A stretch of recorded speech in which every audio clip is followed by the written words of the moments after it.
Halo pemirsa, apa kabar? Ketemu lagi di Reportase Weekend edisi Ramadan kali ini. Dan kami dari studio di Washington DC akan menyampaikan liputan menarik seputar Ramadan dan juga Islam di Amerika. Bersama saya Ian Umar dan Aryatna Budianto. Bagaimana kabarnya pemirsa di tengah-tengah bulan Ramadan ini ya? Semoga semuanya lancar, puasanya lancar, ibadahnya juga lancar, dan masih tetap semangat tentunya. Sambil ditemani berbagai liputan yang akan kami sajikan di episode kali ini. Ya, terutama untuk Anda mungkin punya teman atau saudara di sini yang mahasiswa, Ramadan di sini seperti apa ya pengalaman mereka. Dan kalaupun Anda punya rencana untuk ke sini sebagai mahasiswa, nanti lebarannya ataupun juga Ramadan gimana ya? Pengen tahu, banyak sekali yang akan kami sampaikan di sini hanya di Reportase Weekend. Selama 14 tahun, Asosiasi Mahasiswa Muslim di Princeton University menggelar buka puasa bersama di kampus untuk menjaga silaturahmi dan tradisi Ramadan, terutama bagi mahasiswa yang jauh dari keluarga. Sempat berlangsung virtual selama pandemi, iftar tahunan ini juga memperkenalkan ragam tradisi Ramadan dari berbagai negara. Setiap minggu pagi, komunitas Muslim di Washington DC dan sekitarnya membagikan makanan hangat kepada para tunawisma. Kegiatan bernama Food for Thought merupakan salah satu program dari organisasi nirlaba Amin Project yang relawannya sebagian besar adalah diaspora Muslim dari berbagai negara termasuk Indonesia. Tidak hanya di tingkat federal atau nasional, di tingkat negara bagian juga semakin banyak anggota legislatif Muslim yang mewakili daerah pilihan masing-masing. Kita akan berkenalan dengan dua politisi muda Muslim dari negara bagian Illinois yang menorehkan sejarah sebagai politisi Muslim pertama yang terpilih sebagai anggota legislatif tingkat negara bagian Illinois.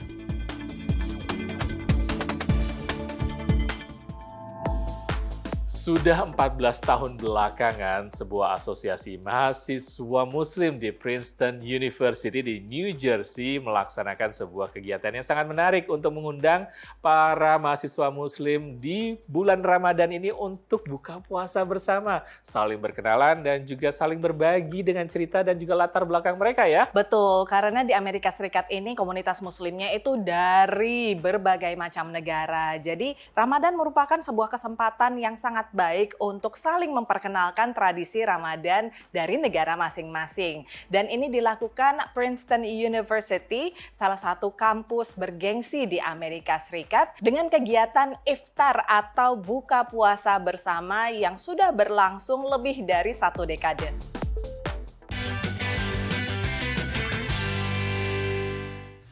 Allahu Akbar, Allahu Akbar. Bagi jutaan warga Muslim, Ramadan merupakan bulan penuh nostalgia. Rasa rindu merupakan tantangan yang sering dihadapi mahasiswa di rantau, jauh dari keluarga, teman, dan tradisi. Di Princeton University, mahasiswa anggota Muslim Students Association atau MSA menggelar iftar 2 kali seminggu. This was my first Ramadan away from home, and at first it was rough, but alhamdulillah, like the MSA here is super welcoming, and they've had like group iftars and like tarawih and stuff. So those things really help with like feeling more at home here and like, you know, staying up with the traditions of having iftar with people. Banyak universitas di Amerika menawarkan program dan acara bagi mahasiswa Muslim melalui Departemen Kerohanian atau organisasi luar kampus. Program Muslim Life di Princeton memulai iftar bersama 13 tahun lalu untuk membantu mahasiswa Muslim memahami dan menjalani ibadahnya. What does faith mean in a space like a college campus or a university? The challenges that come along with that, the social challenges, perhaps even the intellectual questions that might arise. We try to create a space that we can perhaps not always answer those questions, but continue to ask the questions and think together about how to live a Muslim life while a student here at Princeton. Buka puasa ini bekerja sama dengan sejumlah departemen dan organisasi seperti kantin kampus dan relawan. I have been coming here for many years to help, to volunteer. In the coming days, we will be bringing home-cooked meals for iftar. We will be sponsoring it. I come back every year if I can for Ramadan and for Eid, if I can. Even when I was a student at Princeton, a lot of my classmates didn't have family in the area, or it wasn't easy to go back and forth. So during Ramadan, especially during the last 10 nights, my family would try to host iftar, try to host suhoor. Our house was always open. Anybody who wanted to come from the community, from the campus, we were always really happy to have them. Iftar bukan sekedar buka puasa bersama, melainkan berkenalan dengan tradisi aneka budaya Muslim. Here at Muslim Life Princeton, in a single month, you get to experience how Ramadan is observed and celebrated in different parts of the world. I was raised very Christian, and the South is very Christian, so I don't really meet a lot of people that are from other religions, and so to me it's just really amazing to see how it's different. Program ini baru kembali berjalan tahun lalu setelah 2 tahun sebelumnya berlangsung virtual. Dari Princeton, New Jersey, VOA.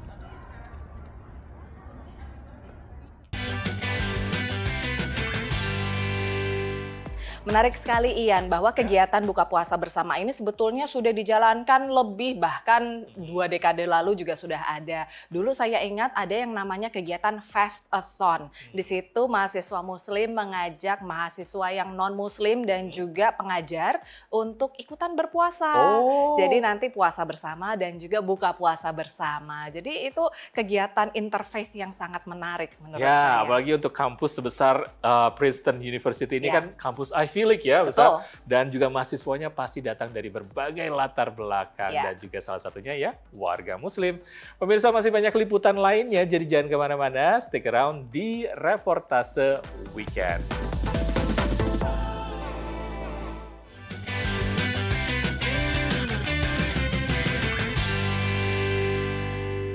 Assalamualaikum warahmatullahi wabarakatuh.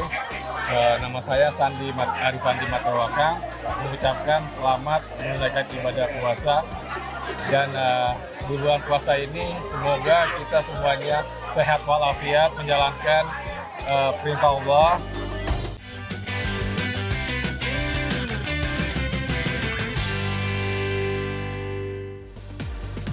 Pemirsa, Anda masih menyaksikan Reportase Weekend dari studio VOA di Washington DC. Ibu kota Amerika Serikat ini merupakan salah satu kota yang sangat unik karena walaupun the center of it all atau pusat dari pemerintahan Amerika Serikat, sebuah negara adidaya, namun Washington DC mengalami sebuah masalah yang pelik, yaitu ketunawismaan yang terparah di Amerika Serikat. Namun ada sekelompok komunitas Muslim yang berupaya untuk mengatasinya dengan memberikan makan kepada tunawisma setiap akhir pekan. Ya, kegiatan ini dinamakan Food for Thought, pemirsa, yaitu sebuah kegiatan dari sebuah organisasi Nirlaba Amin Project yang beranggotakan dari berbagai warga Muslim dari berbagai latar belakang dan juga negara, seperti warga Indonesia, itu diaspora Indonesia yang juga anggota dari organisasi Nirlaba ini. Mereka memberikan makanan hangat setiap akhir pekan kepada para tunawisma.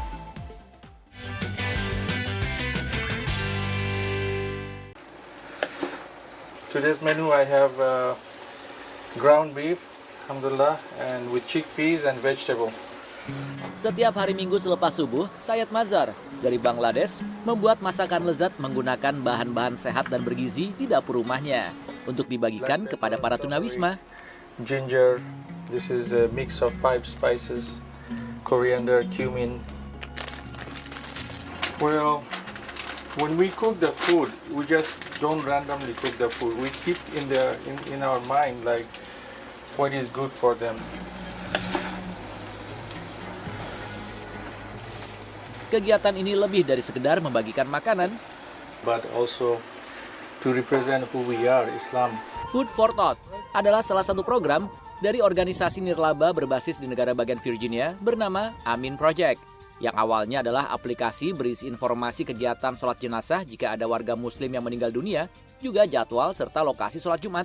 Namun kini memiliki berbagai program untuk menyatukan warga Muslim di sekitar area Washington DC. Termasuk program Food for Thought ini, di mana sukarelawannya adalah Muslim Amerika yang berasal dari berbagai negara. Mereka terlibat dalam kegiatan ini dengan beragam alasan. And it's very satisfying because it fulfills one of our core tenets, which is caring for the people who who are miskin. If you're not a Muslim, if you eat good food and your neighbor stays hungry, he doesn't have food. We like to give people without looking the background. If they are Christian or Jewish or whatever. People, when they are homeless, they don't have nobody take care of them. I don't know. I just feel like I just feel happy and like I just feel like God, like He's like with me and stuff and like, you know. Kegiatan berbagi makanan hangat disertai beragam minuman dan camilan ini dilakukan di lokasi di mana biasanya tunawisma berkumpul di tengah kota Washington DC bersama beberapa sukarelawan lain yang sudah menunggu di sana, termasuk diaspora Indonesia. Untuk mengingat bahwa kita mesti banyak bersyukur apa yang sudah diberikan untuk mengajarkan anak-anak kita, karena anak saya juga ikut terjun di Amin Project Volunteer untuk mereka bisa realize kalau bersyukurlah mereka di sini dengan mempunyai segala-galanya. Dari Washington DC, Irfan Ihsan, VOA.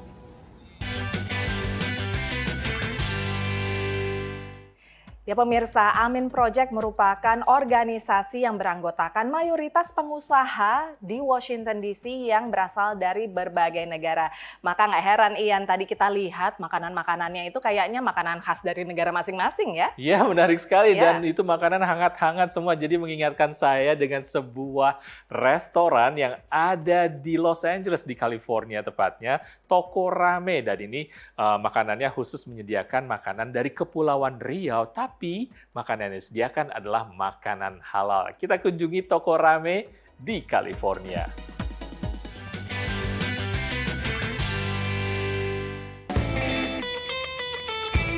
Kali ini saya berada di Los Angeles, California. Lebih tepatnya di kawasan Bellflower. Kabarnya di sini ada restoran halal yang sudah ada sejak 31 tahun lalu. Ini dia, Toko Rame Indonesian Restaurant. Pemiliknya Elvira atau Uni Saada, asal Riau. Setelah saya datang sini tahun 1995, itu tuh udah jalan 3 tahun ya. Ya sampai sekarang saya masih bekerja di dapur ya. Sejak Oktober 2021, Uni Saada mengambil alih kepemilikan restoran dan sudah menyajikan makanan halal sejak pertama kali buka tahun 1992. Restoran ini menyediakan makanan dari berbagai daerah di Indonesia, di antaranya nasi rames, gulai otak, gulai cincang, dan juga makanan khas Riau. Khas Riau itu kayak roti cane ya, gulai terong kayak gitu kan. Itu khas Riau tuh yang gulainya hitam, masak hitam, kari hitam. Habis itu kita ada lontong mie, itu juga dari Riau. Tapi kita udah nggak ada lagi di menu sekarang. Itu kalau misalnya customer minta, kita bisa bikin. Selama bulan Ramadan, restoran ini tetap buka, tapi tidak menyediakan makanan khusus untuk buka puasa bersama. Namun ada satu hal yang menarik dari restoran ini. Selama Ramadan kita nggak makan di dalam. Sepakat sama Uni juga kan. Ya udah kita tunggu aja. Jadi kita bisa taraweh, bisa buka lebih nyaman lah gitu kayak gitu. Tapi ada pengecualian, bagi pelanggan yang sudah sepuh diperkenankan untuk menyantap hidangan di tempat. Mayoritas pelanggan orang Indonesia dan warga sekitar, terutama warga Amerika keturunan Belanda. I've been coming here for years. My parents and I are part of the Dutch Indonesian community. Nasi bungkus dan nasi kuning adalah menu favorit pelanggan. Tapi hari ini saya pesan nasi goreng ikan asin yang sudah cukup lama saya idam-idamkan. Dari Bellflower, California, Ronan Zakaria dan Dania Iman, selamat menjalankan ibadah suci Ramadan. Sampai jumpa.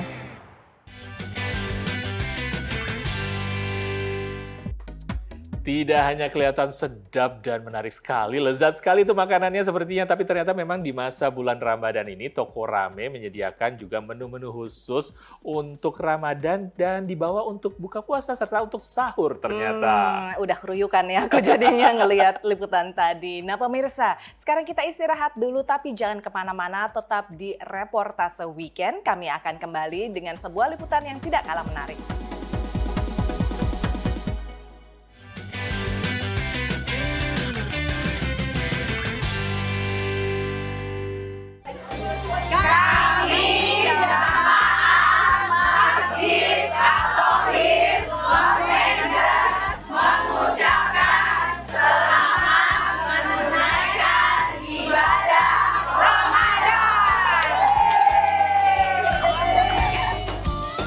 Kami dari segenap tim dan staf Imam Center mengucapkan selamat menyambut Ramadan. Semoga Allah mempermudah dan memberkahi usaha dan ibadah kita selama bulan Ramadan.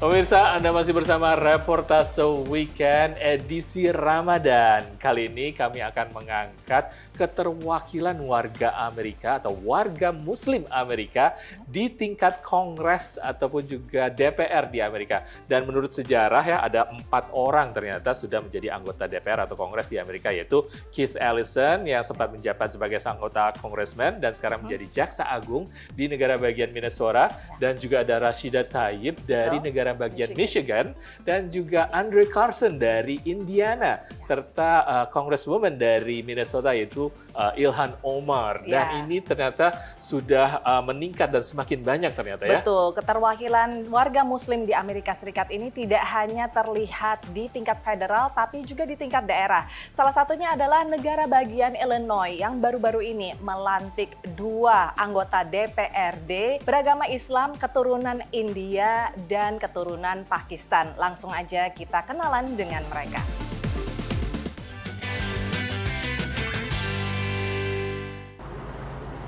Springfield, ibu kota negara bagian Illinois, menyaksikan sejumlah tonggak sejarah dalam politik Amerika Serikat. Di antaranya karir 2 politisi menuju Gedung Putih, Abraham Lincoln dan Barack Obama. It is surreal, to know that Abraham Lincoln was in the same position as me. Saat menapaki langkah pertamanya di gedung DPR Illinois, benak Nabila dipenuhi sejarah. Our tour guide said that he actually took a picture of Barack Obama in the same exact place that me and my family were posing. So to think about the history that it is just in Springfield that exists here, and the history that we're contributing, it's an incredible feeling. Dalam sesi ke-103 ini, Nabila dan koleganya sesama anggota Partai Demokrat, Abdel Nasser Rashid, mencetak sejarah sebagai anggota DPR Muslim pertama di negara bagian Illinois. I think considering that Illinois has the highest per capita population of Muslims, I do wish it happened sooner. Raise your right hand and repeat after me. Nabila mengalahkan petahana dari Partai Republik di distrik pinggiran Chicago. Not only am I a Democrat, but I'm a hijab-wearing Muslim Indian American woman. So, our values, the way that we communicate our message, the way we engage our community went beyond those things that people consider to be obstacles, and we flipped our district. Di usia 23 tahun, Nabila adalah perempuan termuda yang dilantik di DPR Illinois, yang dikepalai seorang pria kulit hitam dengan kaukus keturunan Asia terbesar dan ketua Partai Republik Perempuan pertama. As the first Palestinian elected to the legislature and as one of 2 Muslims, I also carry the voices of so many people who have been marginalized and have been yearning for representation. Menurut analis dari Northern Illinois University, keragaman bukanlah sebatas warna kulit saja. It is more about perspectives and strategies and a position. That's why I think that they got the support from the broader community, not only Muslim population law. Bahwa keduanya menang karena isu-isu yang justru terlepas dari identitas mereka. The things and the policies they talked about are more about imminent important issues such as reproductive health, abortion law, and etc. And also gender issue, religious freedom, at the time when religious conservatism is rising to influence politics. The lesson of my election, Nabila's election, and so many more, it's not just Muslims, it's folks like Han Nguyen, a Vietnamese refugee who was elected, people like Sharon Chung, a Korean American who was elected. The number of people who are in the Illinois legislature reflective of the diversity of our state. This is something that we should take pride in and something that we should embrace. Kemenangan Abdel Nasser dan Nabila mengantar Partai Demokrat menjadi mayoritas di DPR Illinois. Our democracy is composed of us, and we're contributing to making America amazing. Dari Springfield, Illinois, VOA.